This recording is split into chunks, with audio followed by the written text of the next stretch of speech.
Market size and liquidity in Forex. Unlike other financial markets, such as the New York Stock Exchange or the London Stock Exchange, the Forex market has neither a physical location nor a central authority. The Forex market is considered an over-the-counter or OTC, interbank and interdealer market because it operates electronically and continuously for 24 hours.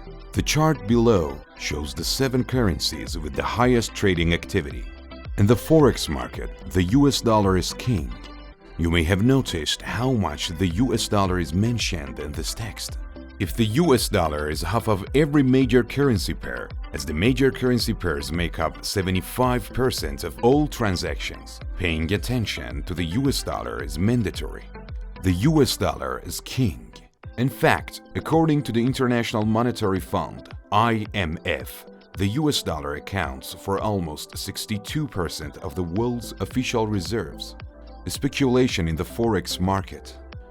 One of the important points about the Forex market is that, while the main body of the market is made up of trading between banks and large financial institutions to obtain the currency they need, a very large portion of the transactions are only done for speculation purposes.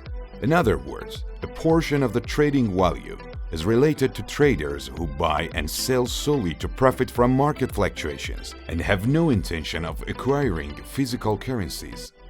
Stay with us to review other attractions of this market in the next sections.